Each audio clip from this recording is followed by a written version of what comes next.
no tenía cuenta de Forocoche cuando la conocí, pero ella entró en un grupo de Forocoche de la mesa. O sea, increíble. Está medio raro. Es increíble. Y además como lo mueve. Pero desde que Qué se signo de incorporó con el femenino, pues Forocoche hay cosas increíbles y no saben qué hacen. 20, pero he puesto aquí 3. ¿Esto funciona? Esto no funciona. ¿Para qué? Esto no funciona, como puedes ver. No funciona en absoluto. ¿O sí? ¿Sí? ¿Se oye? Pronóstico si mañana ganan Hola, buenas tardes. Vamos a empezar, todavía no son ni media, pero como no podemos ni pasear ni nada, pues estamos aquí ya todos metiditos. Así que bueno, quedan 2 minutos, vamos a empezar. Nos ha tocado esta hora un poco complicada después de comer. Bueno, yo soy Teresa Prats, que ya muchos me habéis visto esta mañana, que he presentado también la jornada. Aquí me encuentro otra vez con vosotros, para los que no estuvierais. Soy la responsable de formación y me toca también abordar esta parte de feminismo, de ahora después de comer. La mesa que vamos a ver ahora es la mesa de feminismo, perspectivas de género, políticas públicas y feminismo. En esta mesa pues queremos abordar la participación y corresponsabilidad de las organizaciones de mujeres en la política municipal. Queremos hablar de políticas específicas para la mujer y mecanismos de participación activa de las mujeres.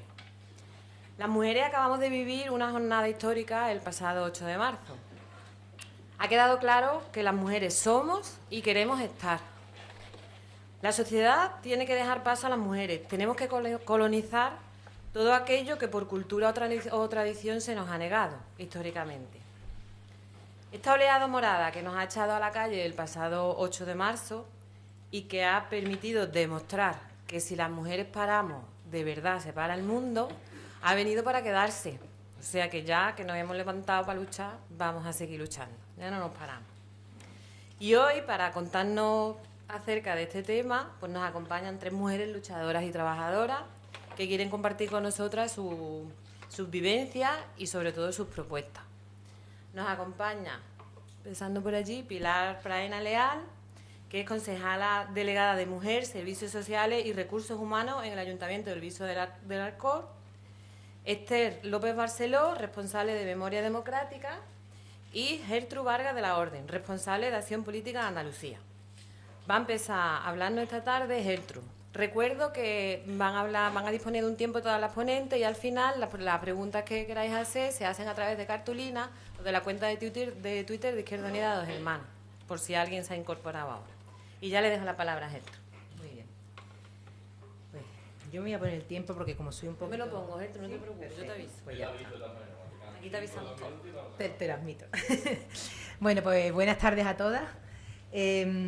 Bueno, yo cuando me propusieron los compañeros de Dos Hermanas participar en esta mesa, pues todavía no se había celebrado el 8 de marzo. Y yo creo que, como os habrá pasado a casi todas o a todas, este 8 de marzo de 2018 ha supuesto un cambio realmente sustancial en el pensamiento feminista, en la acción feminista especialmente. Y yo creo que va a suponer también un cambio realmente importante en la manera en la que a partir de ahora todo lo que tiene que ver con el feminismo, al menos en este país, pues se va a tomar en cuenta. Al menos yo tengo esa esperanza. Y creo además que haríamos poco favor a todo lo que ocurrió el pasado 8 de marzo si no fuera de ese modo. Tras ese 8 de marzo, como os digo, que ha supuesto sin duda para mí ese punto de inflexión en el movimiento feminista y su trascendencia en el actual panorama social y político, se pueden extraer muchas conclusiones, ¿vale? Pero entre ellas, y tras una pausa de reflexión que no está exenta tampoco de lo que una siente, porque realmente fue, si tengo que elegir alguna palabra, fue algo realmente emocionante para empezar y muy vivido desde los sentimientos y desde esa sensación de que esto no es solamente algo teórico, sino que ahí había gente que lo que sentía era la necesidad imperiosa de que las cosas dieran un giro definitivo por una vez, ¿no? Yo extraigo una serie de conclusiones que quiero compartir con vosotros.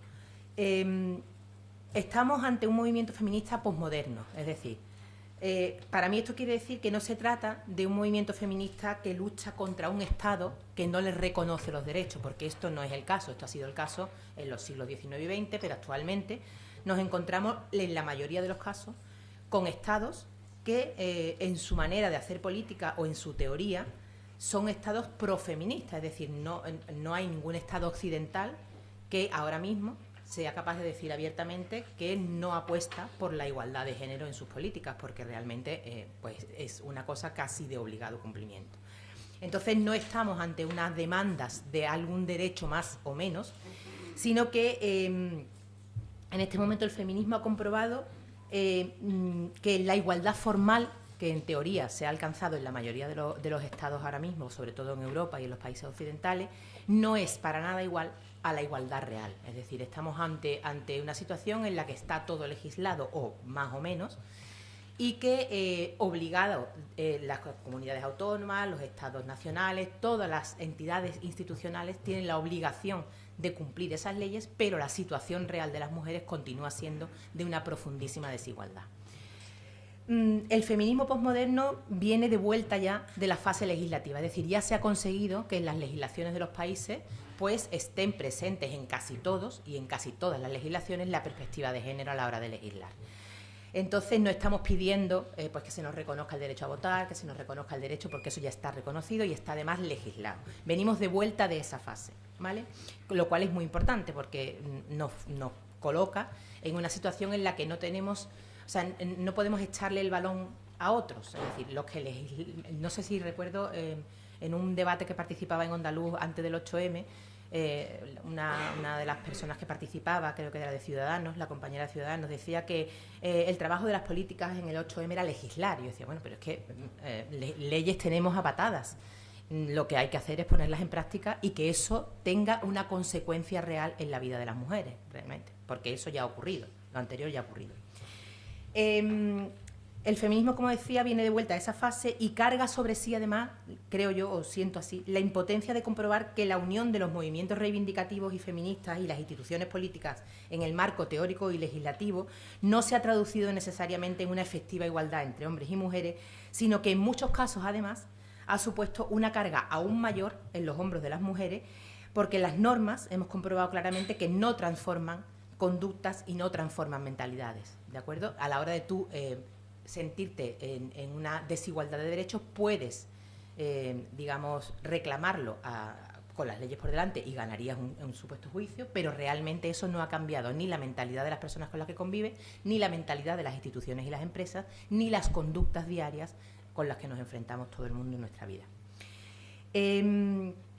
Incluso muchas veces también asistimos a cosas muy sorprendentes, que son que desde esas mismas instituciones y desde esas mismas órganos que legislan, con la intención de mejorar y de alcanzar la igualdad, hemos llegado a situaciones en las que hemos cargado sobre otras mujeres el peso de esa desigualdad. Es decir, nos encontramos, por ejemplo, y esto creo que es el ejemplo más claro que lo vamos a entender, con políticas que se aplican para la conciliación de la vida laboral y familiar, que lo que han hecho al cabo del tiempo en el que se han ido aplicando es, en su mayor parte, cargar la desigualdad sobre otras mujeres que se encuentran afectadas por otras discriminaciones, por ejemplo, la discriminación racial o la económica, ¿de acuerdo? Entonces, para que una serie de mujeres disfrutemos de la posibilidad de conciliar nuestra vida laboral y familiar, resulta que el resultado de eso es que hay muchas otras mujeres que están cargando con nuestra discriminación, más la doble discriminación de tener una situación económica desfavorable o venir de lugares en los que pues, se conforman con un trabajo no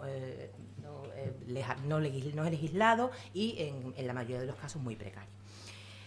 También hemos llegado a la conclusión que para mí es fundamental, y es que hasta ahora quizás el enfoque de las políticas de igualdad ha sido muy puntual, es decir, ha ido acudiendo a lo que es solventar situaciones en las que se producía desigualdad con la mujer.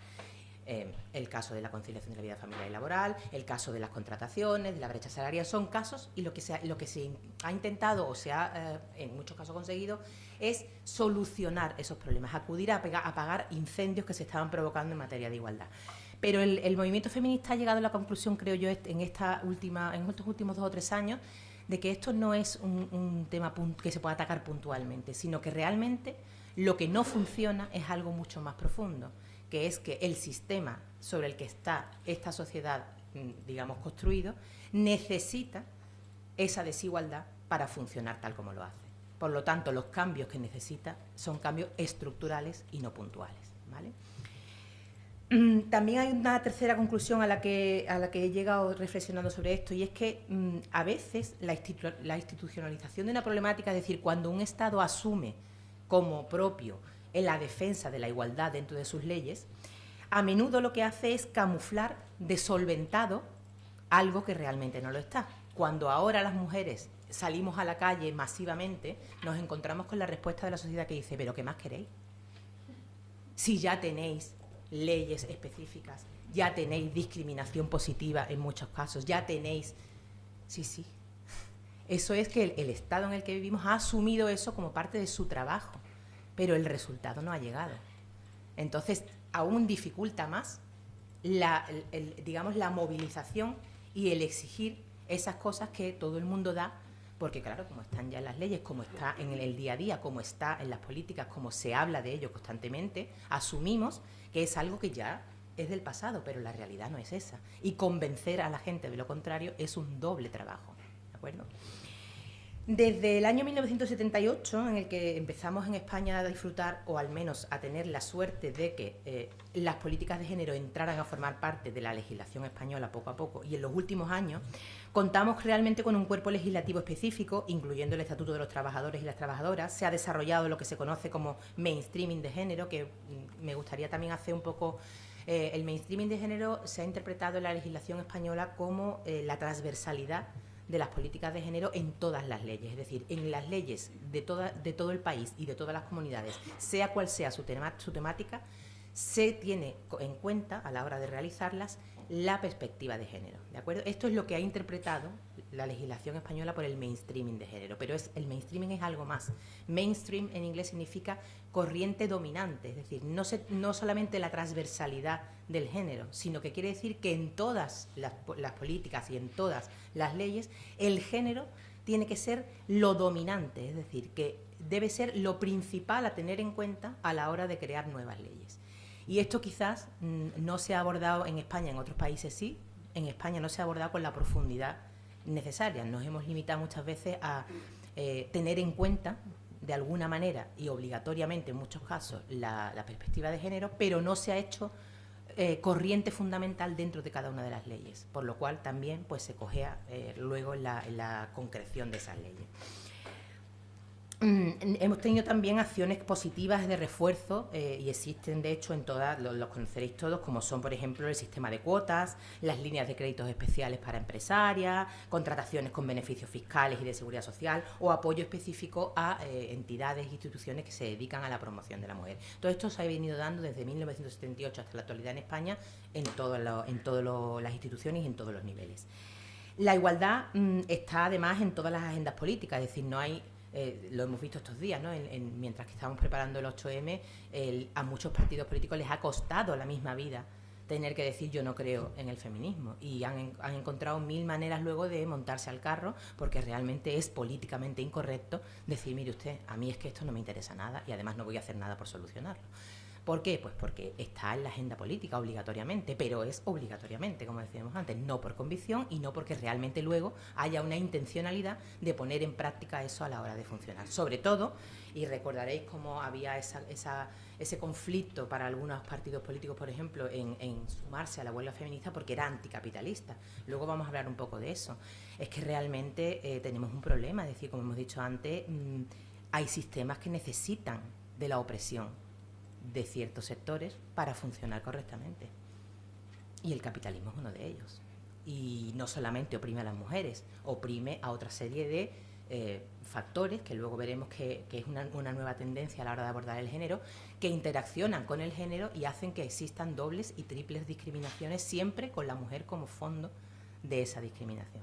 Hablamos de temas raciales, hablamos de temas económicos, hablamos de temas de origen y una serie de cosas que no solamente se justaponen, sino que interaccionan entre sí y provocan pues desigualdades de otro tipo o de tipo mixto que luego las políticas son imposibles, o sea, no están capacitadas, según el enfoque que ahora mismo hay, para solventarlos. De hecho, no sé si sabéis, en muchas ciudades ha habido, en las asambleas feministas unitarias para la marcha del 8M, ha habido colectivos que se han, digamos, salido de esas asambleas unitarias porque consideraban que sus demandas como mujeres, por ejemplo, racializadas, no estaban en la agenda del feminismo actual. Es decir, no se consideraba que ser mujer y negra supusiera una serie de discriminaciones que no se estaban teniendo en cuenta a la hora de defender el feminismo. Y esto está ocurriendo, y además en las políticas sociales y en los servicios sociales de los ayuntamientos y de las comunidades ocurre. Es decir, hay demandas y hay problemáticas específicas que surgen de discriminaciones que se justaponen e interactúan entre sí. Una de las autoras que leía para preparar esto daba un ejemplo muy claro, ¿no? Había un caso de discriminación laboral que se había dado hace unos años en Estados Unidos. Lo habían denunciado 5 mujeres que eran negras y habían sido despedidas. Había hombres blancos, mujeres blancas, hombres negros y mujeres negras trabajando en la misma empresa, y solamente habían despedido a estas 5 mujeres negras. Entonces ellas, bueno, pues con un abogado prepararon el caso y llegaron a la conclusión de que es que, claro, se justaponían varias cosas. No era solamente una discriminación de género y no era solamente una discriminación racial. Era el resultado de la conjunción de ambas cosas, porque en primer lugar a la empresa lo hicieron, digamos que utilizaron como el rango de la antigüedad para expulsar, era como un ERE, y digamos que lo que tomaron en cuenta para dejar fuera gente fue la antigüedad de entrada a la empresa, una cosa que en teoría pues es igualitaria y no tiene ningún sesgo de ningún tipo. Pero claro, en una empresa donde lo primero que entraron a trabajar fueron los hombres blancos, por obvias razones, posteriormente las mujeres blancas, por obvias razones, cuando no les quedó más remedio incorporaron a los hombres negros, y ya como último eslabón, cuando les hizo falta mano de obra, entraron las mujeres negras. ¿Qué ocurre? Que era un cuarto grado de discriminación, por lo tanto fueron expulsadas por digamos, con un criterio absolutamente inocuo. Lo que resultaba es que las mujeres racializadas eran las que sufrían efectivamente la discriminación triple de haber entrado las últimas por este motivo. Entonces, bueno, pues en eso quizás hablemos un poquito más adelante. Hablar de políticas de igualdad no lleva necesariamente, como hemos visto, a la igualdad de género. Incluso puede llevar a desigualdades más profundas, como hemos dicho antes, con el tema de, por ejemplo, las ayudas a domicilio y todo este tipo de políticas.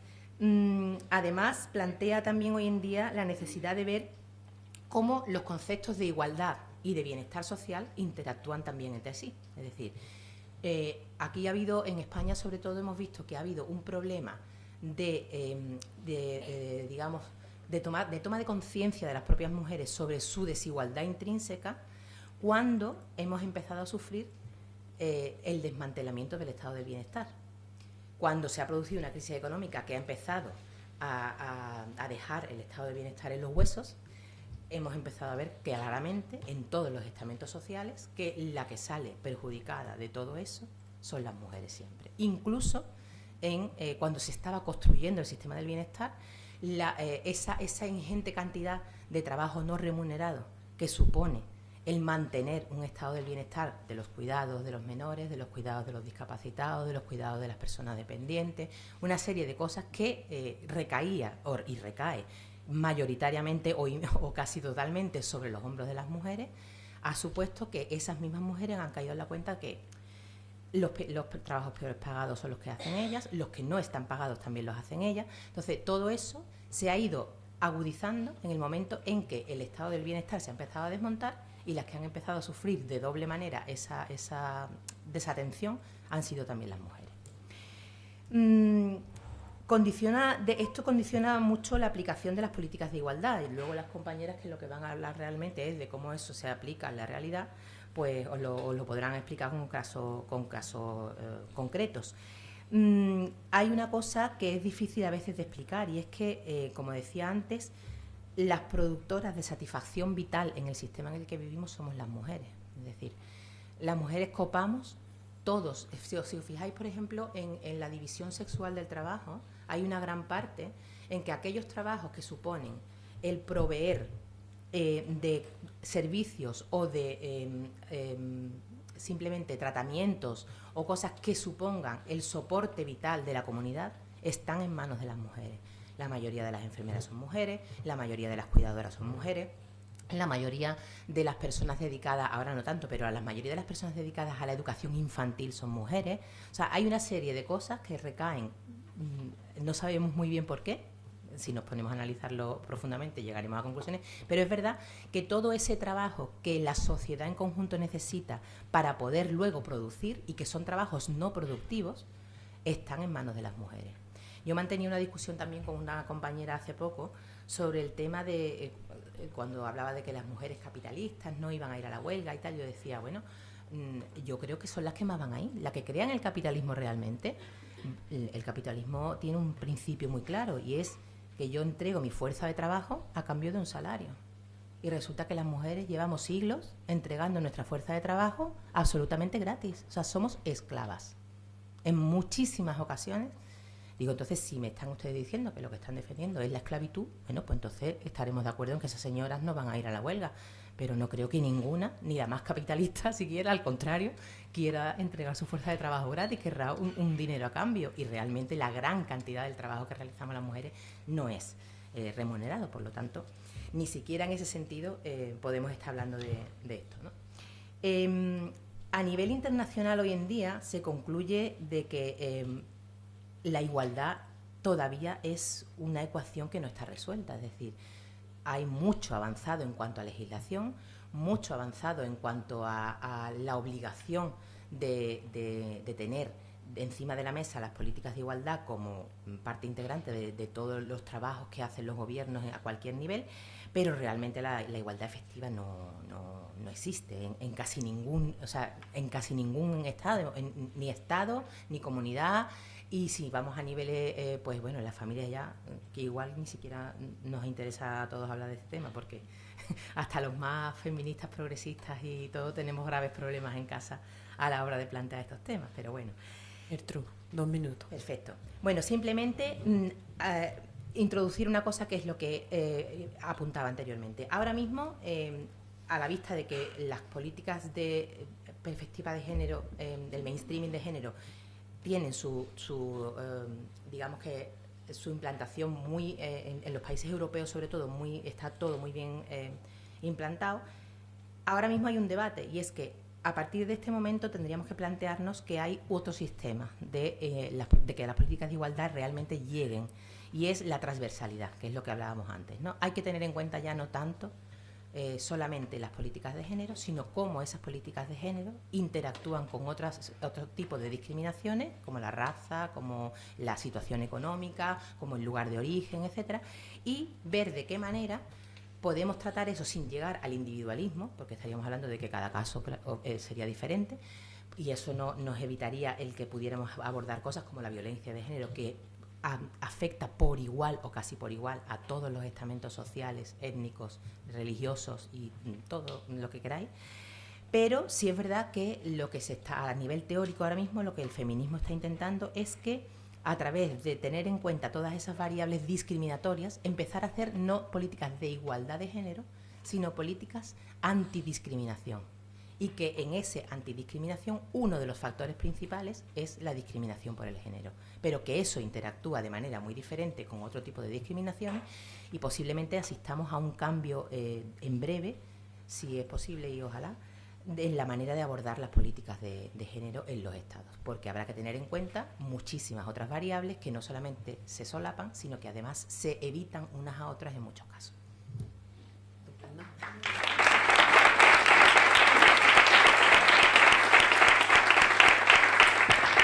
20 minutos perfecto, clavado. Así que muchas gracias. A vosotras. Pues ahora le doy la palabra a Esther López Barceló, que nos va a contar su experiencia en Madrid. Vale. Muchísimas gracias a todas. Pongo yo también el cronómetro. A todas las compañeras, sobre todo han sido compañeras las que han hablado conmigo, así que lo digo en femenino neutro. A las compañeras de Izquierda Unida Dos Hermanas por invitarme y por organizar este curso, que creo que es importantísimo, ¿no? Que se descentralicen este tipo de experiencias. Es fantástico para recorrer el territorio y para tejer alianzas entre todas las compañeras y compañeros, y por supuesto aprender unas de otras lo que estamos haciendo, ¿no? A lo largo de todo el territorio. Pues bien, entro en materia.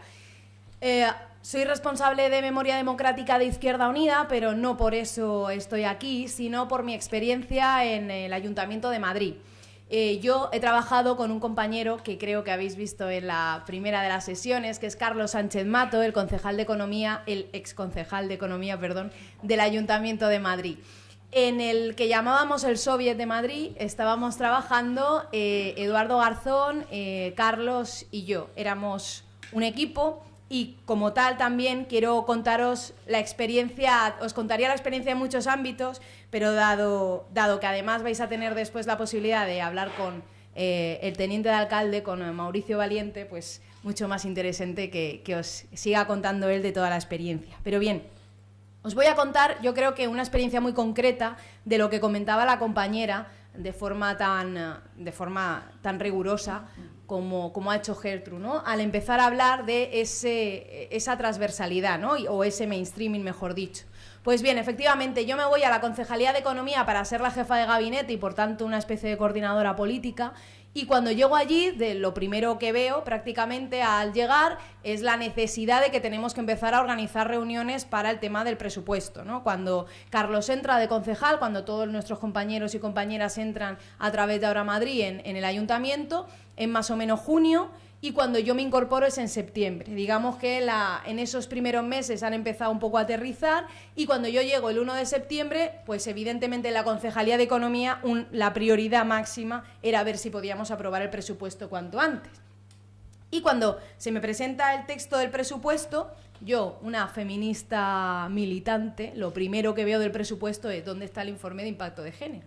Y me dice Carlos, es verdad, pues no sé. Evidentemente, pobrecillo, Carlos, feminista militante también, ¿no? Pero efectivamente, nada más llegar, de lo último que el concejal de Economía podía estar pensando, como es lógico, es en cuestiones que sean complementarias a lo que es la aprobación del presupuesto per se, ¿no? Con todo ese aumento del gasto que era de alguna forma lo fundamental en ese momento.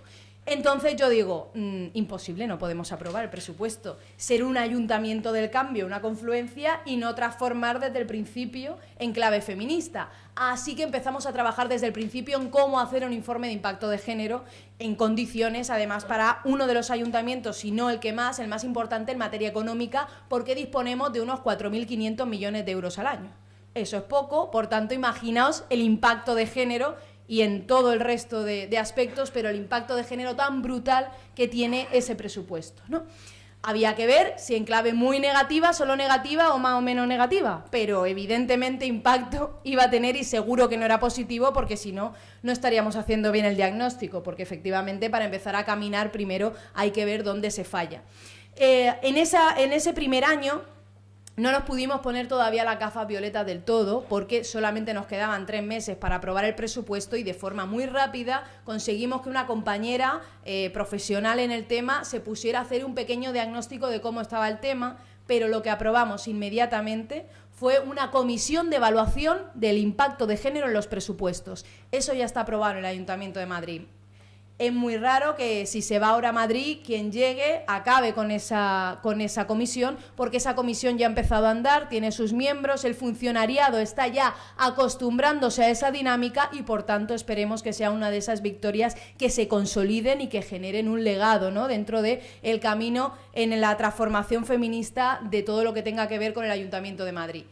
Esa comisión de evaluación de impacto de género lo que va a hacer, para lo que está mandatada, es para que año tras año prepare el informe de impacto de género del presupuesto siguiente, y prepare, que es muy importante, a todo el funcionariado del ayuntamiento para que pueda diseñar los indicadores que nos den realmente los resultados de ese impacto de género. Porque imaginaos, en el Ayuntamiento de Madrid, en la Concejalía de Hacienda, los funcionarios encargados del tema del presupuesto, cuando les dije impacto de género, se quedaron, pero eso no lo puedes hacer tú en una semana. Y yo, no, yo soy feminista, pero no soy profesional, no estoy formada en esto, hay que hacerlo de una forma seria, y de hecho ese primer paso sabíamos que no iba a dar un informe de impacto de género, sino que por lo menos lo que queríamos era que dentro de los índices del presupuesto ya apareciera el impacto de género como una necesidad que además demostrara nuestra autocrítica a la hora de decir que no nos ha dado tiempo, no hemos sido capaces, pero hemos puesto los mecanismos para que al año siguiente y al otro tengamos un informe de impacto en condiciones. Para el de 2018 ya se tuvo. Para estos presupuestos ya tiene un informe de impacto de género en condiciones el Ayuntamiento de Madrid y, de hecho, ya, como os decía, está trabajando esa comisión. Al funcionariado hubo que formarle. Desde ese primer paso en el que el director general de Hacienda, pobrecito mío, que ya está absolutamente formado y concienciado, ese primer día que me dice, Esther, esto hazlo tú esta tarde, desde ahí ya hemos avanzado muchísimo. De hecho, hay personas ya responsables, mujeres responsables en el área de Hacienda a nivel funcionarial para realizar esta labor, y hay unos responsables de cada una de las concejalías, si no me equivoco, puede que no de todas, pero de las más importantes, que están en esa comisión de evaluación del impacto de género. Es decir, ya está mandatado el ayuntamiento a continuar un trabajo, y no solo a eso, sino dar cuenta de cómo lo está realizando y dar cuenta también de si está poniendo todos los recursos necesarios para que tengamos indicadores. ¿Qué quiere decir los indicadores? El Ayuntamiento de Madrid no estaba preparado para dar los resultados de un informe de impacto de género. ¿Por qué? Porque no teníamos los indicadores, es decir, no teníamos la forma de saber cómo estaba afectando cada una de las acciones políticas del Ayuntamiento de Madrid en cuanto al género. ¿Por qué? Porque nadie se había preocupado de preguntárselo nunca a los funcionarios. Es decir, en todas esas memorias, en todos los trabajos de evaluación que se hacen de cómo están funcionando las políticas públicas, a nadie se le había ocurrido en todos los ámbitos preguntar cuál es el sesgo de género, cuántas mujeres, por ejemplo, un ejemplo muy rápido. Por ejemplo, cuántas mujeres vienen a tal servicio y lo realizan. Pues imaginaos, algo tan fácil como que en cada distrito haya un formulario para saber si son mujeres o hombres las personas que se apuntan a un curso, imaginaos, de baloncesto. Desde esa situación tan concreta no teníamos el resultado de cuántas mujeres y cuántos hombres se apuntaban, porque nadie se lo había preguntado nunca y nadie había pensado nunca que eso pudiera dar una información relevante. Solo les había informado el número de personas.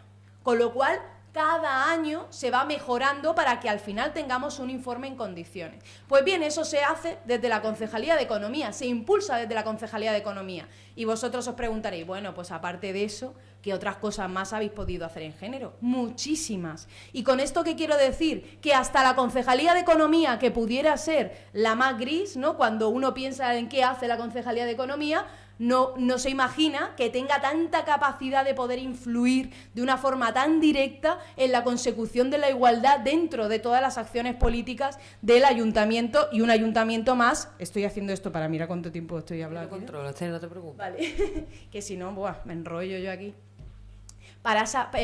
Efectivamente, desde la Concejalía de Economía, la que os puede parecer más gris, teníamos una capacidad y una ventana de oportunidad para también transformar en feminismo. Una de las cosas, y quería comentaros, efectivamente, desde lo cotidiano de que el despacho, y no solo el despacho, toda la planta de la calle Alcalá 45, del edificio de Alcalá 45, que es el de Economía y Hacienda, empezando por lo cotidiano, que era que los anteriores concejales y concejalas lo que habían hecho había sido delimitar los espacios de la propia planta del edificio para que no pudieran traspasarlo los subordinados, y tenía como, yo siempre pienso en Indiana Jones y la última cruzada, no sé si la habéis visto, cuando dice no puedes traspasar el sello. Pues efectivamente, las bedeles, porque las bedeles son en su gran mayoría mujeres del Ayuntamiento de Madrid, y las mujeres que trabajan en la limpieza, que en su gran mayoría son mujeres, no podían traspasar un sello en esa planta y pasar a las salas nobles, que era donde el concejal o concejala podía estar paseando, ¿no? Pues bien, desde eso, en que quiero contaros una anécdota, porque lo personal es político y me parece muy importante también en la transformación de lo cotidiano. Las compañeras señora de la limpieza y una bedel en concreto se jubilaba cuando entramos nosotros a trabajar, se amplió el año para trabajar durante un año en esas condiciones, porque decía, después de 20 años sufriendo, que este año en que de repente se han abierto las ventanas aquí en el ayuntamiento yo me tenga que ir, así que la compañera estuvo trabajando en nuestra planta un año de más que le regaló la administración, porque de repente se habían acabado los sellos, se habían acabado las barreras, y no solo eso, todos los espacios se colectivizaron. De hecho, yo compartía el espacio del concejal con el propio concejal, no tenía un despacho propio, sino que lo compartíamos. Efectivamente, eso os parecerá algo muy anecdótico, pero fue algo muy revolucionario dentro de lo que eran las prácticas del Ayuntamiento de Madrid, en donde el cortijismo o el caciquismo era la práctica, no solamente en la cuestión política directa, sino también incluso en la forma de convivir dentro de los espacios del propio ayuntamiento. La señora de la limpieza, por ejemplo, bueno, había una cocina y un baño con ducha para el concejal, que no lo hemos usado nunca, lo de la ducha, pero la cocina se convirtió en la cocina de todos los trabajadores y trabajadoras, pero no solamente de los funcionarios, sino también de las bedeles y de las compañeras de la limpieza. Las compañeras de la limpieza llegaron a un estatus en el que nos sentamos a ver cuáles eran sus condiciones de trabajo y cuáles eran su realidad diaria para cuando tuvimos que pensar en cómo hacer la renovación del contrato, para qué le pedíamos a la nueva adjudicataria, para que redundara realmente en el beneficio de las trabajadoras desde un conocimiento real de cuál era su situación, ya que es un trabajo tan absolutamente feminizado, ¿no? Pues bien, eso era lo que quería entrar ahora. Desde lo cotidiano pasamos ya a lo político o a lo más formal. A lo formal, las cláusulas sociales en la contratación. La Dirección General de Contratación está dentro de la Concejalía de Economía y Hacienda. En la contratación, ¿qué podíamos hacer? Todo. 1.500 millones de euros anuales del Ayuntamiento de Madrid van dirigidos a la contratación pública. Es un nicho fundamental de consolidación de las políticas de igualdad. Si nosotros en la contratación pública empezábamos a cambiar la forma de pensar en cómo se adjudican los contratos y, por tanto, en cómo redunda eso en el beneficio o no de los trabajadores y trabajadoras, podíamos hacer ahí, bueno, como decíamos nosotros, es que esto ya es la revolución. Si yo puedo cambiar la forma de utilizar 1.500 millones de euros para que redunden en el beneficio de la igualdad, efectivamente era absolutamente transformador. Pues bien, ¿qué hicimos? Un decreto de cláusulas sociales, se aprobó en el 2016.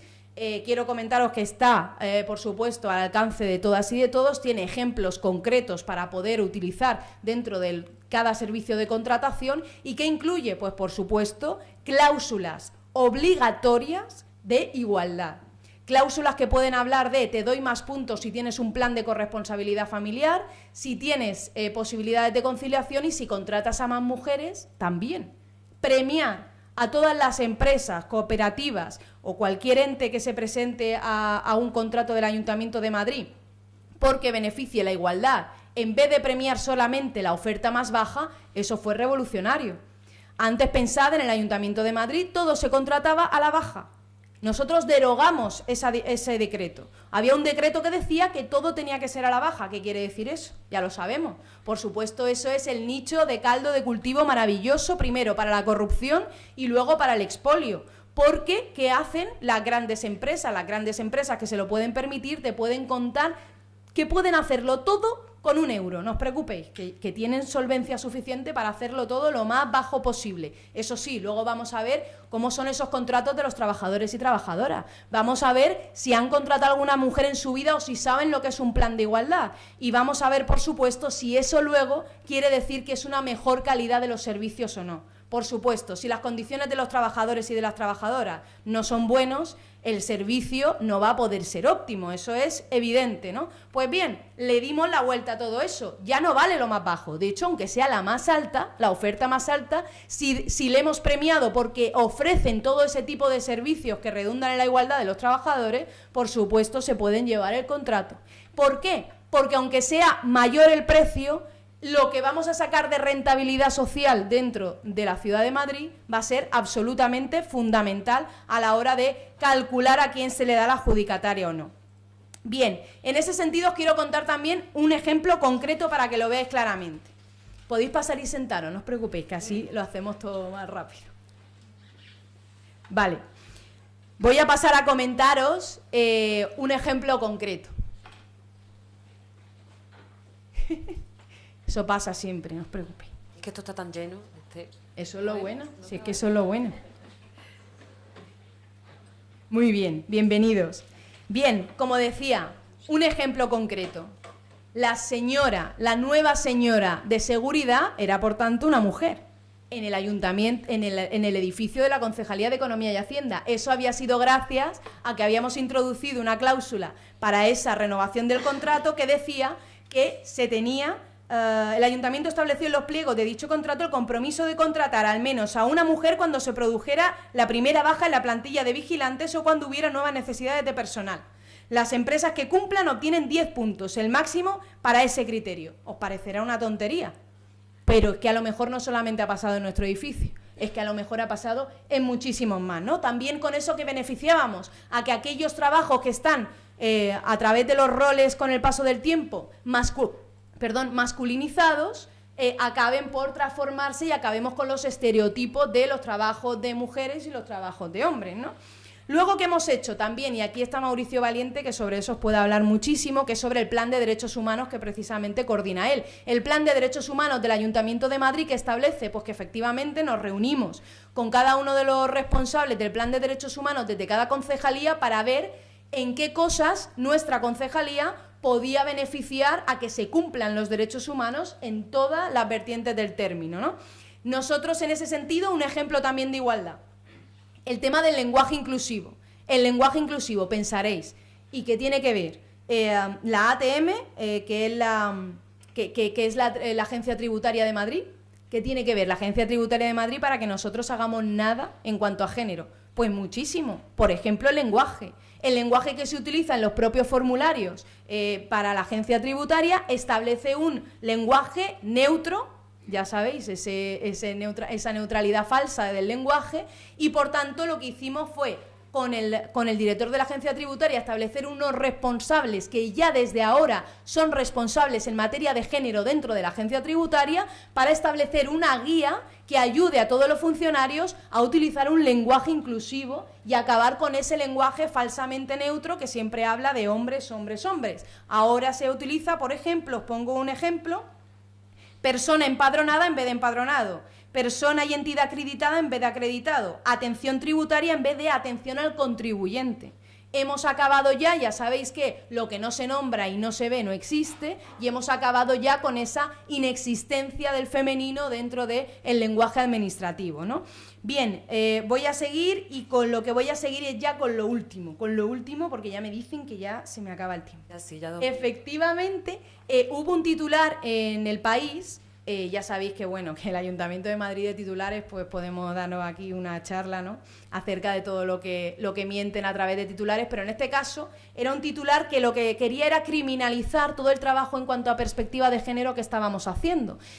Una de las cosas que también trabajaba Carlos era el tema de la empresa que gestiona la M30. Sabéis que la M30 es esa locura, ¿no?, millonaria que se gastó el señor Gallardón en soterrar las carreteras en Madrid. Pues bien, la M30, de hecho, había sido denunciada por no haber cumplido con un informe de impacto medioambiental en su momento. Así que nosotros lo que hicimos fue mandatar que se hiciera un informe de impacto de género acerca de cómo había afectado el soterramiento de la M30. Y aquí podríamos hablar de, efectivamente, cómo el país quiso criminalizarnos por gastarnos dinero en un informe de impacto de género, como menospreciando que, a ver, eso... ¿Qué va a importar un informe de impacto de género de algo tan grande y tan transformador como fue el soterramiento de la M30, ¿no? Y aquí ya hablamos, por ejemplo, del impacto de género y de cómo fue de necesario para establecer cómo afectó la movilidad, el cambio de la movilidad al género, fundamental, sobre todo cuando las mujeres somos las que menos utilizamos el coche y somos las que más utilizamos el transporte público y vamos a pie al trabajo. Pues bien, efectivamente afectó muchísimo. Y en cuanto a la percepción de la seguridad, cómo cambiar también el urbanismo de la ciudad, no solamente es una cuestión ya de sostenibilidad, sino también de género, ¿no? Cómo nos sentimos las mujeres de incluidas, sí o no, dentro del paisaje urbano, y cómo sentimos que la ciudad nos ofrece espacios seguros o inseguros, o cómo los espacios al final son colonizados por el transporte de vehículos, y al final el transporte privado de vehículos siempre es mayoritariamente masculino. Quería simplemente acabar con eso, podría contaros algunas experiencias más, pero bueno, de alguna forma también me apetecía contaros todos los logros que habíamos conseguido desde el punto de vista también del género en una concejalía que a primera vista creéis que no tiene nada que ver con el feminismo, cómo se ha convertido también en un baluarte del feminismo dentro del propio ayuntamiento. Y simplemente para finalizar, una reflexión acerca de este tipo de espacios en donde las mujeres hablamos de logros, de victorias, porque Mary Beard, no sé si sabéis quién es, pero es una gran historiadora, una historiadora feminista de la antigua Roma. Su última obra es SPQR, ¿no? Senatus Populusque Romanus, y en él aborda una historia de Roma también desde la perspectiva de género. El otro día le hicieron una entrevista y comentaba que lo que le daba miedo del fenómeno Me Too era que las mujeres, es verdad que estábamos ocupando el espacio público y eso era fantástico, la voz de la mujer lo ocupaba, pero era desde una posición de víctimas. Y cómo cree que el segundo paso a abordar es el de ocupar el espacio público, que nuestra voz lo ocupe, pero para hablar de los logros y para hablar de nosotras en clave positiva y como referencia, ¿no? Así que creo que generar espacios de este tipo en donde hablamos de los logros y en donde hablamos de cómo el empoderamiento del feminismo y de la mujer ha contribuido a generar políticas públicas de mayor calidad, creo que es fundamental. Así que con esto, muchísimas gracias.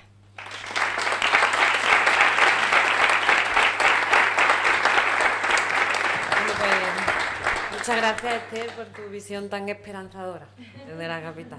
Y ahora le damos la palabra a Pilar Pradera Leal, que nos va a contar su experiencia desde su pueblo, El Viso. Bueno, pon el cronómetro también. Yo creo que esta escena del cronómetro en las 3 intervenciones es un ejemplo de lo que cambia la política con la mujer en ella. Y es que en determinadas cosas pues no somos tan egocéntricas, o la forma de hacer las cosas no es igual que la masculina. De todas maneras, no creo que sea un problema de sexo, es un problema de rol. Y los hombres tienen que aprender estas formas. No estoy hablando de que no tengan que participar en la política. Empezando por donde terminaba Esther, hay una frase de una escritora feminista estadounidense que se llama Jessica Valenti, que dice que el feminismo en política no se trata simplemente de que una mujer acceda a una posición de poder. Se trata de una lucha contra las desigualdades sistemáticas, se trata de un movimiento de justicia social que cree que el machismo, el racismo y el clasismo existen y se interconectan, y el feminismo debe desafiarlos y vencerles constantemente. Yo creo que esa frase refleja perfectamente lo que vamos a hablar las 3. Ya Gertrude ha expuesto magistralmente, pues nos ha situado a todos y a todas en la realidad que vivimos las mujeres, no solo en política, sino en nuestra vida diaria. Y Esther pues ha puesto ejemplos de un gran ayuntamiento donde se manejan millones y millones de euros, y yo pues os voy a acercar un poquito más a lo cotidiano. Los que seáis de Dos Hermanas, una cosa mucho más chiquitita que Dos Hermanas, los que seáis de otros pueblos, pues a lo mejor os vais a sentir reflejados y reflejadas, porque el Viso del Alcor es un pueblo que no llega a 20.000 habitantes. Entonces, el presupuesto es mucho más reducido, son unos 11 millones de euros, y las políticas que podemos hacer, a pesar de tener las mismas competencias, al ser pueblos mucho más pequeños, pues disminuye las competencias de lo municipal y son diferentes. Pero yo creo que es importante que la perspectiva de género invada y sea transversal, como se ha dicho. Para mí la transversalidad es que el género, que el feminismo invada y sea como una ola que llega a todos los rincones del ayuntamiento, y en ese sentido las políticas públicas y las políticas que hacemos desde lo municipal, que es lo más cercano que tienen las personas, pues tiene que estar inundada de feminismo. Ahora yo me voy a parar ahí y voy a dar las gracias a Izquierda Unida Dos Hermanas, en general, a los hombres y a las mujeres, pero yo sobre todo le quiero dar las gracias a las mujeres de Izquierda Unida de Dos Hermanas, porque año tras año, este sería el tercero, han contado conmigo el 8 de marzo. Y esto ya es una relación de familia, de amor de unas por las otras, porque ellas cuentan conmigo porque me quieren, y yo hoy les doy las gracias no solo por darme la posibilidad de estar aquí y contaros mi experiencia, sino sobre todo por todo el conocimiento que yo me llevo para el Viso con las experiencias que se están tratando hoy aquí. Yo creo que en lo municipal y en la vida en general es muy importante que se comparta el conocimiento, que compartamos las experiencias, porque hasta donde yo no llego, llega Esther, y hasta donde no llega Esther, llega Gertrude, y todos y todas las que estáis ahí. Así que yo creo que entre todos y todas podemos hacer un mundo mucho más amable y mucho más humano y mucho más justo socialmente, y por tanto hay que compartir estas experiencias y enriquecernos todos y todas. Una vez dadas las gracias, yo quiero situaros en una realidad que vivimos, y ya la han nombrado en otras ponencias a lo largo del día, una realidad que nos encontramos los ayuntamientos, que son la reforma de la administración local, que sesgó la autonomía que los ayuntamientos teníamos y la posibilidad de acción de los ayuntamientos en muchísimas cuestiones políticas en las que nos desenvolvemos. La idea del Partido Popular no es otra con esta reforma que la de dejar a los ayuntamientos como meros gestores, sin que las políticas impregnen lo que se hace desde los ayuntamientos. Tenemos que también situarnos en la ola de recortes que se han vivido en España en estos últimos años, donde, como decía Gertrude, sobre el papel la igualdad ha llegado, pero no solo la práctica y la sociedad en la que nos desenvolvemos, sino la cantidad de recortes que se han ido produciendo en derechos que ya teníamos adquiridos y que habíamos luchado. Véase la manifestación que había hoy en toda España por las pensiones, las que más damnificadas estamos por ese recorte y por ese no aumento de pensiones, somos las mujeres, porque al final somos las que tenemos las pensiones más bajas. Pues ese recorte de derechos también ha influido en las políticas que se hacen y en la necesidad de que, a pesar de que quieren quitar la política del municipalismo, pues esa política y esa política feminista se hace más necesaria cuanto más recortes hay, porque al final somos la administración más cercana a los ciudadanos y a las ciudadanas. Una vez dicho esto, y como ya nos han marcado Gertrude en la situación de la mujer en la sociedad en cuanto a discriminación, desigualdad, violencia machista, pues las políticas son importantes desde lo que está más arriba, que es el Estado, que es quien legisla y quien es quien, digamos, da las posibilidades al resto de administraciones para actuar en muchas cuestiones. Después está lo autonómico, que también es muy importante, y después está lo municipal, que no legislamos. Yo siempre he dicho que el poder lo tiene quien publica en el BOE, o quien publica en el BOJA, o quien publica en el BOP. Quien tiene el poder y quien puede transformar la sociedad es la sociedad empoderada, pero desde las instituciones, porque por desgracia la realidad que tenemos hoy en día y donde nos movemos es en las instituciones. Entonces, desde lo municipal se puede hacer mucha política. Y yo me sorprendí enormemente cuando descubrí, al entrar en el gobierno municipal, la cantidad de políticas que se podían hacer desde los ayuntamientos. Y es que yo me había movido hasta ese momento en otras esferas, a otros niveles más organizativos, y para mí la política municipal, hasta que entré en el ayuntamiento, pues era un bordillo y una bombilla de una farola. Era una cuestión que no entendía yo hasta qué punto transformaba la vida de los vecinos y vecinas de tu alrededor. Pero para que estas políticas se desarrollen, y yo creo que esta es una pata importante, son necesarios, primero, creerte, y por eso es importante que el feminismo, como una ola, llega a todas partes, creerte lo que tienes que defender, y en este caso las políticas feministas, y por otra parte, no solo creértelas, sino llevarlas a la práctica, para lo que es necesario el presupuesto. Por eso hablaba que en Madrid seguramente el impacto de género de sus políticas pues llegará mucho más lejos que el nuestro en cuanto a presupuestos, porque es necesario el dinero para hacer política.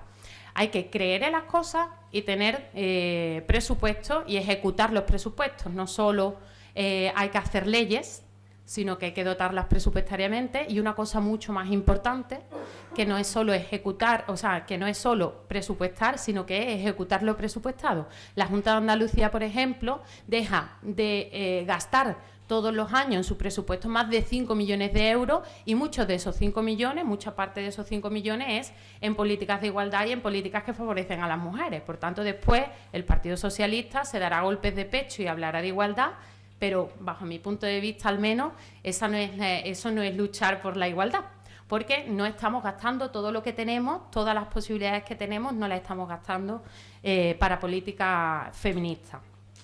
Por eso digo que hay que tener claras las ideas, hay que ver de dónde se parte y hay que tener claro que no solo es tener las ideas claras, sino después plasmarlo en el presupuesto. Y ahora ya me centro en la experiencia nuestra en el Viso. Para empezar, nosotros entendíamos que había que aumentar las partidas presupuestarias que tenían que ver con igualdad, que tenían que ver con mujer, y las políticas sociales. Esa era la apuesta principal que hacíamos desde el Ayuntamiento del Viso, y lo hacíamos no solo en lo presupuestario, sino también, como ha dicho, creo que Esther, una de las dos lo decía, las cosas que no se nombran no existen, ¿vale? Entonces nosotros partíamos, y para eso no hacía falta casi presupuesto, de cómo íbamos a llamar a la Concejalía de Igualdad. Izquierda Unida defendía en su programa electoral que no era Concejalía de Igualdad, que era Concejalía de Mujer, porque a las mujeres había que visibilizarlas.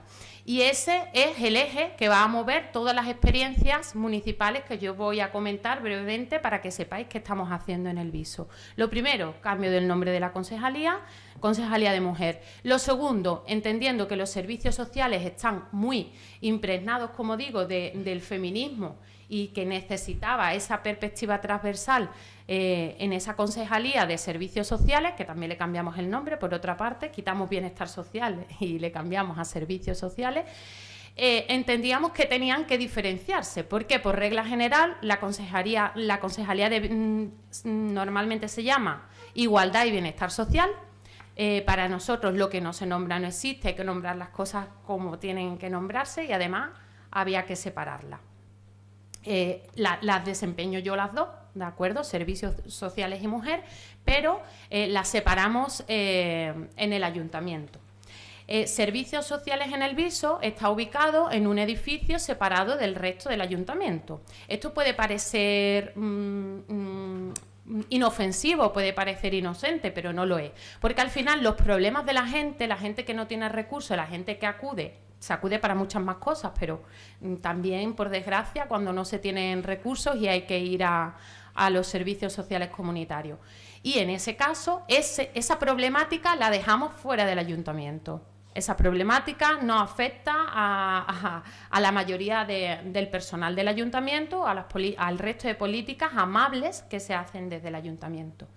Entendiendo que no podíamos abandonar ese edificio, porque era un edificio que se había subvencionado y que tenemos que destinar a los servicios sociales durante 50 años, entendiendo que no podíamos abandonar ese edificio, sí tomamos la determinación de la Concejalía de Mujer, sacarla de aquel edificio y darle visibilidad en el edificio del ayuntamiento. Asignamos a esa delegación un área completa del ayuntamiento, que es la parte primera del ayuntamiento a mano derecha, y ahora pues la delegación de mujer ocupa prácticamente un cuarto del ayuntamiento, más o menos. ¿Por qué situar a la delegación de mujer en el ayuntamiento? Pues para darle la visibilidad y la importancia que tenía esa concejalía dentro de nuestro gobierno. Además de eso, también auspiciado por el programa político de Izquierda Unida y por el área de mujeres de Izquierda Unida, entendíamos que alguna teniente de alcaldesa, en este caso porque lo nuestro es una alcaldesa, pues tenían que ser mujeres. Por regla general, lo que es la tenencia de alcaldía la solían tener hombres, y además estaban relacionadas con concejalía con un marcado carácter masculinizado, como podía ser Hacienda o algunas concejalías de este tipo. Nosotros, el primer teniente de alcaldesa es delegado de Medio Ambiente, delegado de Cultura y delegado de Transparencia y Gobierno Abierto. Es decir, no son concejalías típicamente masculinas o que se puedan entender como importantes dentro del Gobierno.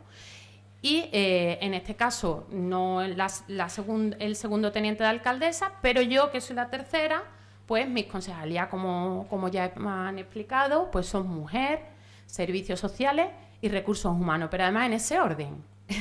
Cuando alguien me pregunta de qué soy concejala, pues yo siempre remarco, en primer lugar, la concejalía de mujer y después la de servicios sociales y, por último, la que parecería más importante, que es la de recursos humanos. En ese sentido, como os decía, lo que no se nombra no existe y nosotros entendíamos que teníamos que darle ese papel principal a las concejalías de mujer y servicios sociales. Porque, como os digo, es un eje transversal de la forma de hacer política, la visibilización de las mujeres, la concienciación en la sociedad en general en nuestro pueblo y, por otro lado, y también tenía que ver, por eso el que Recursos Humanos lo llevara a la Delegación de Mujer, terminar con la precarización de las mujeres, al menos en nuestro ámbito, en la posibilidad que nosotros tenemos, que es el empleo que se genera desde el ayuntamiento. Tengo que decir que es un eje importante y también hay que darle la importancia que tiene a nuestra apuesta por la mujer desde la política municipal, y es que hicimos un pacto de mínimos en este gobierno en el que había que, primero, implementar medidas desde lo interno para favorecer la incorporación de la mujer al mercado laboral, en este caso al que nosotros ofrecíamos, y por otro lado para favorecer también la conciliación laboral y una serie de cuestiones que van a favorecer la incorporación de la mujer al mercado laboral, pues había que favorecer también que los servicios que se prestaban fueran públicos.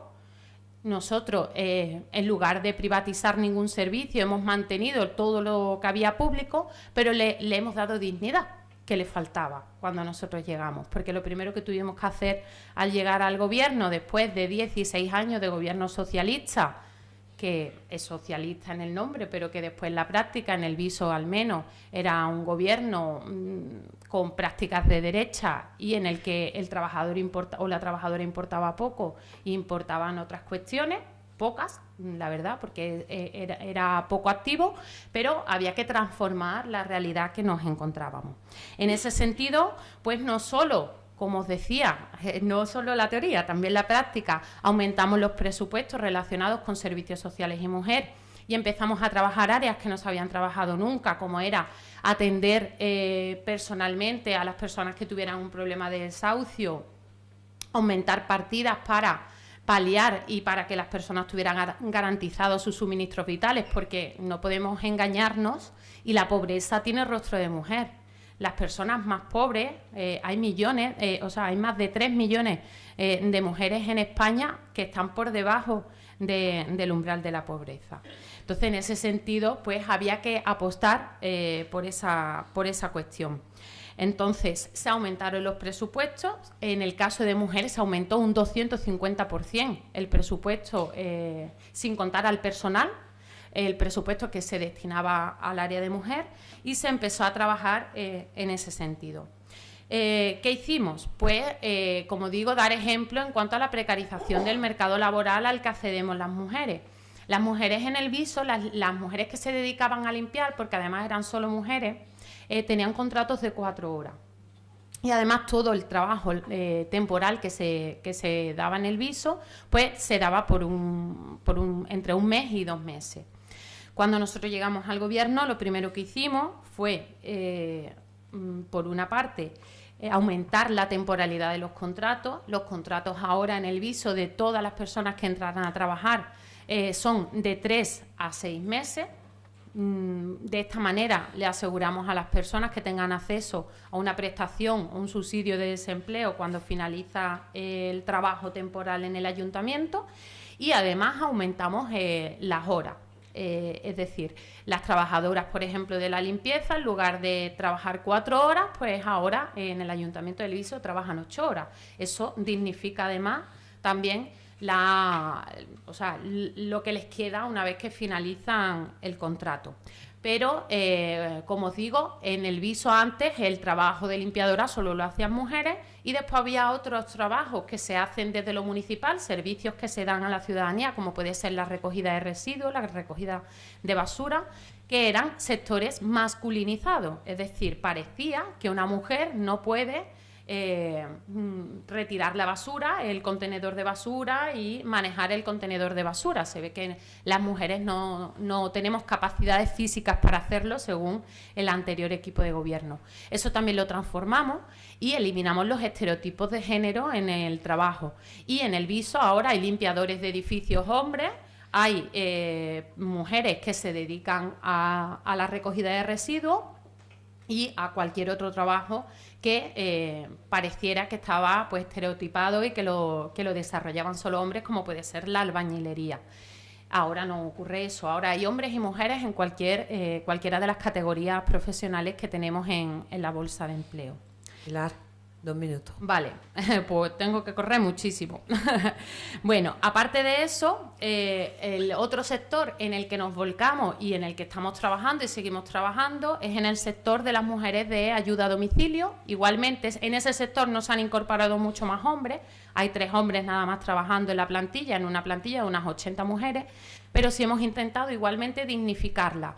¿Cómo la hemos intentado dignificar? Pues consensuando entre usuarios y usuarias y trabajadores y trabajadoras, creando un reglamento en el que se regule la situación, aumentando también en la plantilla el horario laboral, porque igualmente eran mujeres que trabajaban 1 o 2 horas al día. De esta manera tenían a mucha gente enganchada, pero realmente pues no tenían la manera de subsistir con 1 o 2 horas diarias, y nosotras ahora pues las tenemos prácticamente casi todas a jornada completa. Esto es un poco más fluctuante porque depende de los usuarios que haya, porque hay bajas y demás, pero se intenta tener normalizado. Y por otra parte, eran mujeres que trabajaban de lunes a domingo, incluidos festivos de todo tipo, y ahora pues tienen un horario laboral en el que descansan todos los domingos, todos los días de fiesta y todos los sábados tarde, que eso tampoco lo tenían anteriormente.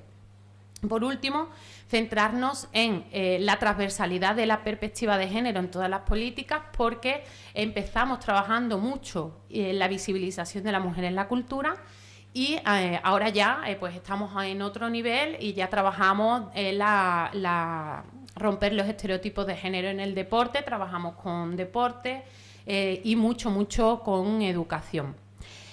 Por poneros varios ejemplos y de lo que hablaba de la riqueza colectiva, este año en el viso, hemos intentado a lo largo de toda la legislatura que se trabajara de temas de mujer no solo en la práctica de las políticas municipales, sino también de cara a la sociedad de forma visible, con los institutos, con los colegios y con la sociedad en general.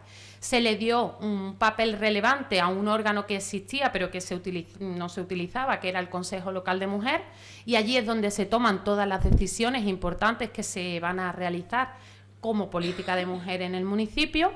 Y aparte de eso, de darle voz y voto a las mujeres y pasarlo a ser un órgano decisorio, pues hemos ido realizando actividades y campañas para que se conciencie la sociedad de esa igualdad que reclamábamos desde aquí y seguro que reclamáis todos y todas, pero también visibilizar el papel de la mujer en la historia, a lo largo de la historia, que estaba invisibilizado, y sobre todo concienciar y activar a los jóvenes, ¿no? A las chicas y chicos de los institutos que estaban un poco desconectados de esta realidad.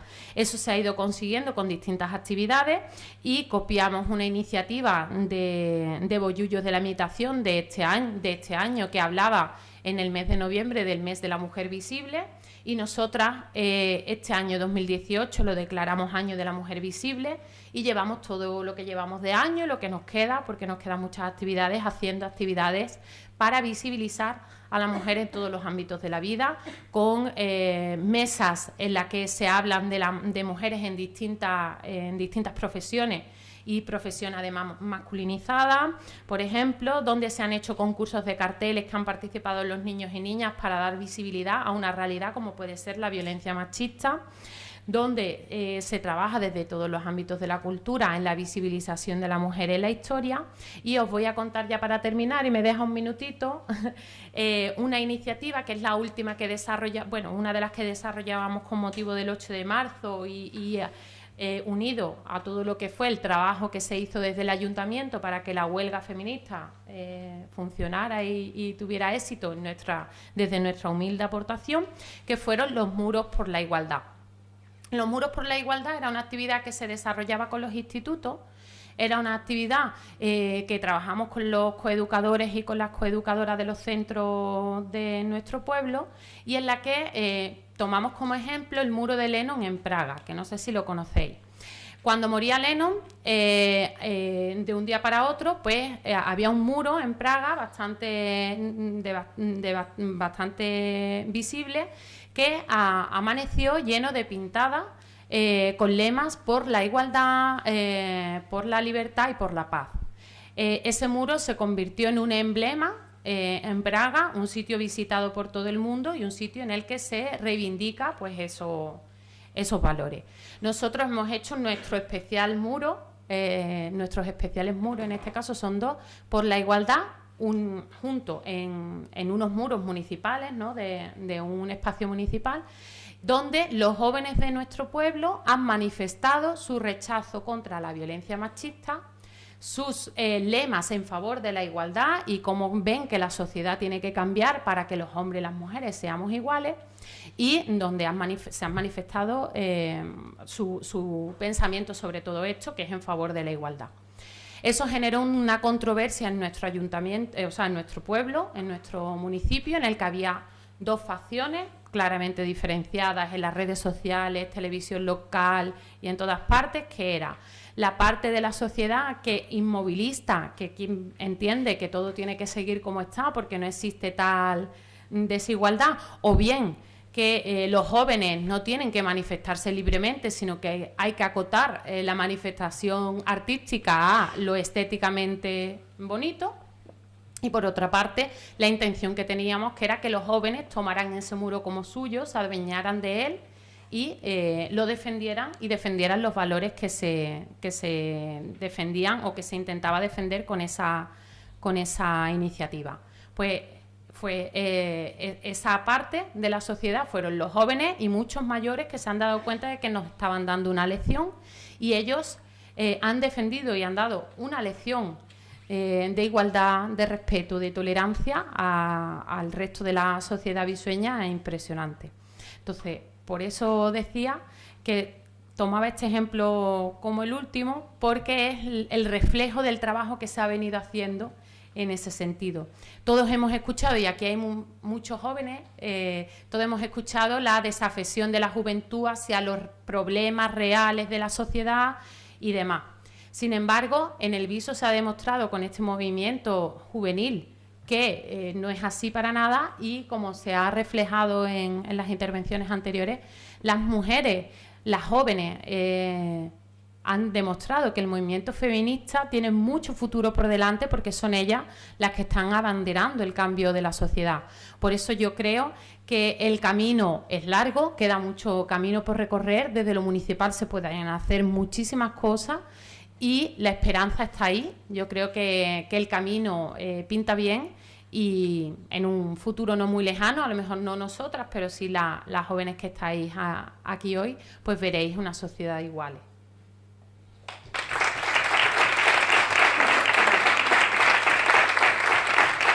Bueno, muchas gracias, Pilar, por contarnos tu experiencia desde el BIS. Ya empieza con las de Telegram. Hemos generado muchas dudas, eso es bueno. Bueno, voy a empezar con unas que han entrado por Telegram. Para Gertrude, le quería preguntar a Gertrude de qué libro o autora sacó el ejemplo que ha expuesto sobre el caso del despido de mujeres racializadas. Vale, pues me la has enseñado tú antes y he tenido tiempo de buscar la referencia. Es la autora es una señora que se llama Kimberly Crenshaw, que es una chica de Chicago, pero es afroamericana, ¿vale? Y es una jurista que ha publicado parte de lo que yo he leído. El ejemplo que le ponía lo publicaba en realidad era un artículo para una revista especializada en leyes en la Universidad de Chicago, que se llamaba University of Chicago Legal, en 1989, pero luego se recogió en un volumen que se llama Feminist Legal Theory, Readings in Law and Gender, que lo escriben Catherine Bartlett y Rose Kennedy en 1991, y uno de los artículos que recogen es este de Kimberly Crenshaw. Muy bien, gracias, Eltron. Otra que ha entrado por Telegram para Pilar, si podría ejemplificar una acción de la que haya obtenido un resultado positivo y otra que no hubiese resultado con el impacto para el que fue diseñada. Bueno, yo soy muy optimista, ¿vale? Entonces, para mí casi todas las actividades que desde las delegaciones que yo ostento se realizan, prácticamente la totalidad, yo siempre le voy a ver el lado positivo, algunas más que otras, como el último ejemplo que os ponía del muro por la igualdad, porque ha tenido precisamente el efecto que buscábamos. Y casi que nos han hecho un favor los que criticaban esa actividad. A veces hay que ser un poco transgresor o intentar ir al límite para conseguir el efecto deseado. Y la verdad es que la mayoría de iniciativas que ponemos en marcha, el resultado es positivo. Si tengo que quedarme con una que a mí no me dio la satisfacción esperada, es que durante mucho tiempo yo estuve formándome o estuve interesándome, o era un tema que me resultaba interesante en...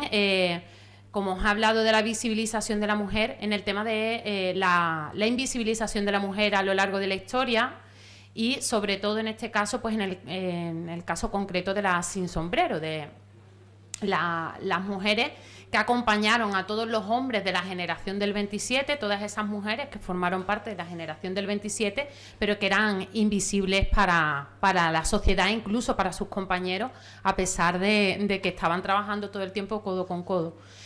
Nosotros pusimos en marcha la reproducción del documental de las sin sombrero, que era un documental que era bastante interesante, y además al ayuntamiento pues fue una actividad que le costó su dinerito, que como digo, el presupuesto del ayuntamiento de Treviso no es muy grande, entonces cualquier gasto que haces que no amortiza, pues al final te duele el bolsillo y parece que no ha tenido el resultado esperado.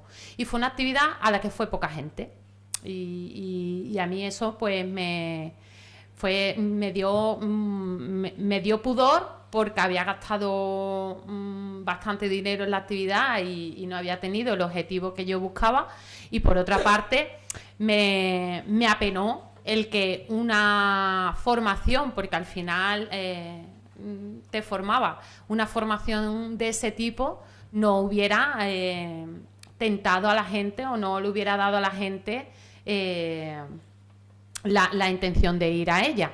Entonces, pues nos hizo que a partir de ese momento pues pensáramos un poco más cada vez que vamos a hacer un gasto, si va a tener público o no. De todas maneras, yo pienso que a veces no es tanto la repercusión que tenga o la cantidad de público que tenga, sino el conocimiento por eso os decía que yo le veo el lado positivo a todo, sino que el conocimiento, porque la visibilización está ahí, y las mujeres tenemos que darnos los espacios a la fuerza, aunque sea pagando y aunque la primera vez no le guste tanto a la gente.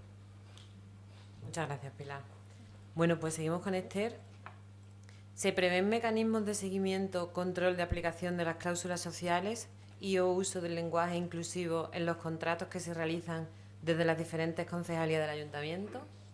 Exacto, es que también hay una comisión encargada de la evaluación y seguimiento de la inclusión, no solo de las cláusulas, sino de la contratación pública en general, que también trata ese tema en concreto. Y sobre lo que decías de... Perdona, la aplicación de las cláusulas sociales y uso del lenguaje inclusivo. Sí. Los contratos que se realizan desde las diferentes Exacto. de todas. Es que de hecho, antes me ha quedado por decir que es que, la forma en la que funciona burocráticamente ese tema en el Ayuntamiento de Madrid, al ser tan grande, no os lo voy a explicar porque no viene a cuento, pero que sí, el seguimiento se da, y además quería hablaros de que hay cláusulas incluso que prevén que se puedan finalizar los contratos a causa de que, por ejemplo, se haya encontrado que ese adjudicatario ha utilizado publicidad sexista. Por ejemplo, ¿vale? No hablamos solamente de que tengan que incluir cuestiones relativas a las condiciones laborales de las trabajadoras, sino que además también apelamos a que no contribuyan a generar un lenguaje o una publicidad que sea sexista y por tanto machista. Así que eso también puede ser finalización de contrato en aquellos contratos en donde se haya incluido esa cláusula. Para finalizar, simplemente deciros que dentro de la página web del Ayuntamiento de Madrid podéis buscar muy fácilmente ese decreto, y el decreto es una especie de guía también de cláusulas sociales en donde tenéis ejemplos de todo lo que os digo y que a lo mejor os puede ayudar en vuestros municipios. Gracias. Esta para Gertrude. ¿No crees que las políticas públicas actuales tienen un importante sesgo de género a la hora de potenciar la familia tradicional? ¿Piensas que los permisos de paternidad-maternidad iguales e intransferibles podrían ser una norma que cambie conductas?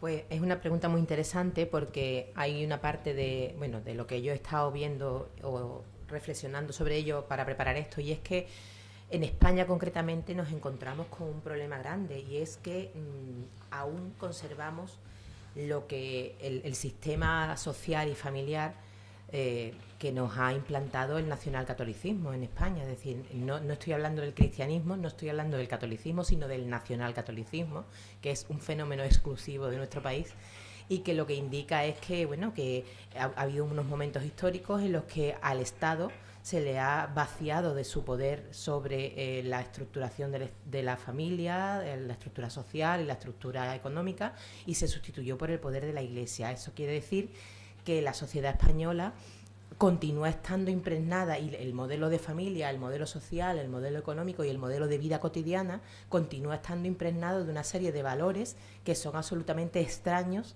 a las políticas de igualdad y a lo que es el mainstreaming de género en todo su sentido. Entonces, ¿qué ocurre?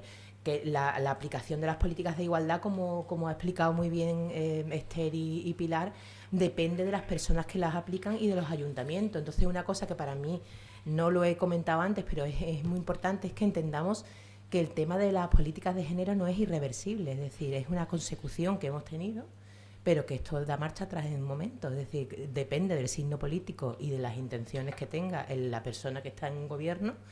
Pueden ir adelante, pueden pararse o pueden retroceder, que es lo que estamos asistiendo ahora mismo en gran número de ayuntamientos y de comunidades y del gobierno central. Es decir, claro que están todos, ¿sabes? Es decir, lo que preguntaban es absolutamente así. ¿Por qué? Porque todavía mantenemos una serie de modelos, y las personas que aplican esas políticas en los niveles a los que se aplica, que suelen ser a los municipales, pues pueden estar ejerciendo esa labor obligatoria porque la ley le obliga, pero con una serie de parámetros que no son efectivamente feministas. Entonces sí que se está dando en muchos casos, y de hecho en muchas situaciones en las que los ayuntamientos no tienen la capacidad para asistir por ejemplo, al tema de los asuntos sociales en toda su totalidad, delegan a veces en entidades sin ánimo de lucro, por ejemplo, que están en manos de la Iglesia en muchos casos, que hacen lo que buenamente pueden, pero obviamente aplican un sesgo ideológico muy importante que sí que reproduce una serie de modelos. Por eso digo que no solamente, el feminismo tiene que pelear también no solamente desde lo institucional, sino muchas veces contra la llevada a la práctica de esas leyes que se hacen de una manera sesgada. Entonces sí que es muy importante lo que preguntaban, porque ocurre en muchísimas ocasiones.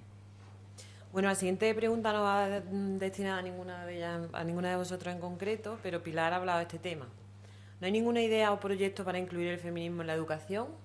Creo que has contado un claro ejemplo que habéis hecho. Bueno, los recortes afectan mucho, porque realmente, como os decía, sobre el papel hay políticas de educación, de coeducación, pero si después no se recibe la formación que se debe, no se le dedica el tiempo que se le tiene que dedicar, porque al final los gobiernos están más preocupados de recortar en personal, en aumentar el número de alumnos por clase y en que se den matemáticas en lugar de otra asignatura, pues no va a haber coeducación.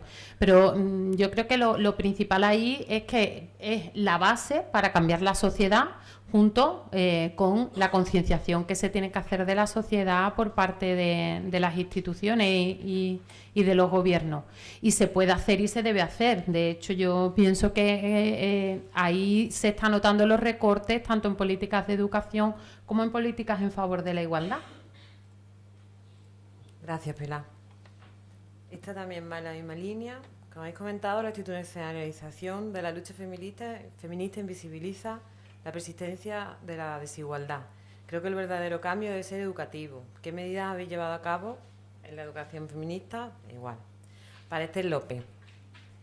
¿Cómo pondría en práctica en un municipio de 10.000 habitantes el informe de impacto de género en el presupuesto? ¿Y qué otras medidas llevaría a cabo para feminizar el presupuesto municipal? ¿Un ejemplo? Bueno, es que no... Eso se puede hacer, sea el ayuntamiento pequeño, sea grande o sea incluso el presupuesto general del Estado. El informe de impacto de género simplemente es contar con una entidad, con una profesional, con la universidad pública más cercana a vuestro municipio, al que le podéis hacer llegar la petición de que conformen un equipo y se le adjudique un dinero para ese estudio. Es un estudio académico y es un estudio evidentemente que tienen que hacer las personas, en su mayoría siempre son mujeres especializadas en este tema. Se puede hacer y da igual cuál sea el ámbito al que vaya dedicado. De hecho, la ley lo establece así. Es que la ley establece que cada desarrollo legislativo vaya acompañado de un informe de impacto de género. Evidentemente, las administraciones municipales es una cuestión que se ha de aplicar con voluntad política porque no estarían estrictamente vinculados a ello, pero los presupuestos de toda administración deben de contar con un informe de impacto de género si somos estrictamente rigurosos y legalistas. Por otro lado, voy a cogerme y voy a aprovechar, ha dicho una cosa muy importante Gertrude, y es el tema de cómo afectan aquellas políticas que se supone que deben de ser inclusivas y que al final se delegan a entidades, por ejemplo, antiabortistas, perdón. Por ejemplo, en la Generalitat Valenciana, yo fui diputada de Izquierda Unida en Valencia y cuando estaba el Partido Popular del 2011 al 2015, efectivamente habían entidades antiabortistas que estaban desarrollando programas de la Generalitat que se suponía encaminados a atender a la maternidad, a atender a las mujeres que estaban embarazadas. Es decir, que se estaba financiando con dinero público el antiabortismo, ¿no? Las campañas antiabortistas de la Iglesia Católica. Pues bien, en el Ayuntamiento de Madrid, yo eso lo digo para una solución a esto, pusimos en marcha también en la concejalía, no me quedaba tiempo antes, la auditoría de la deuda y de las políticas públicas. Es decir, una comisión que trata estrictamente de hacer un informe, no solo de impacto de género, sino medioambiental, etcétera, etcétera, de las políticas públicas que se han llevado a cabo en el Ayuntamiento de Madrid. El informe de impacto de género estableció que aquellas cosas que más habían paliado el desarrollo de la igualdad en Madrid, una de ellas había sido que todas las entidades que se habían encargado en servicios sociales atender a mujeres víctimas de violencia de género habían sido entidades católicas que, por supuesto, no defendían una práctica feminista de la vida diaria.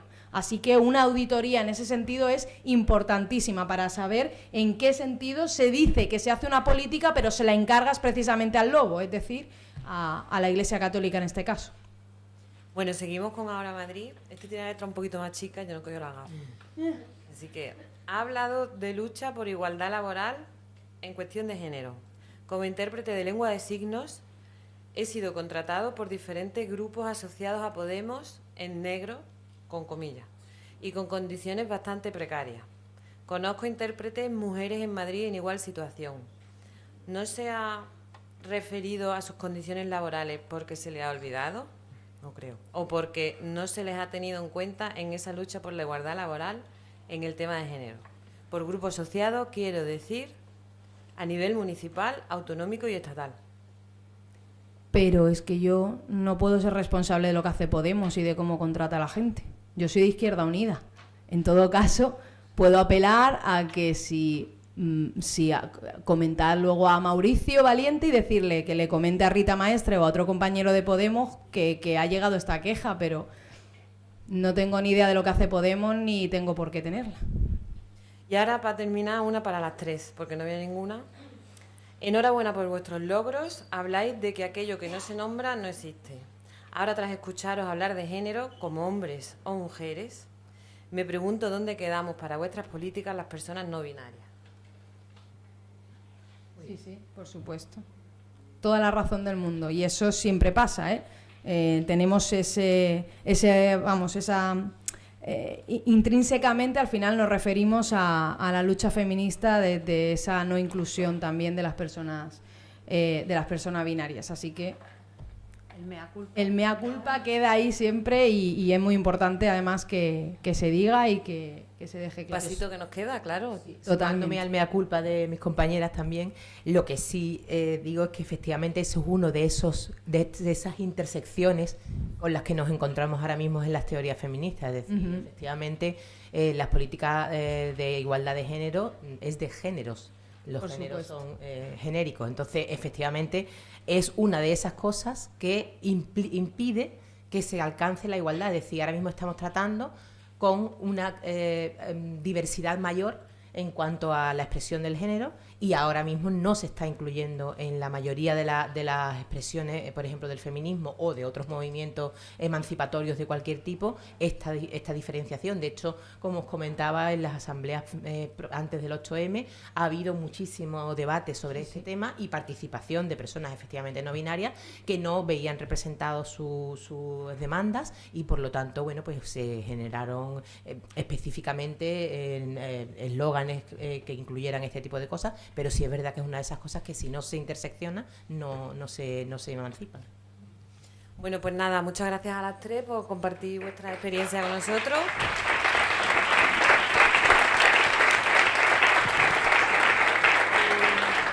Quería comentaros una última cosa, que Esther ha traído unos cuantos ejemplares de su libro, que lo podéis, quien esté interesado, pues lo podéis adquirir fuera, donde se han dado las credenciales. Y también me dicen desde la organización que se sortea uno. De cuantas más retweets hagáis, con lo que al que más retuitee, entre todos los retweets se sortea un libro, así como es. ¿Vale? Así que gracias por escucharnos y gracias por compartir con nosotros, a vosotras.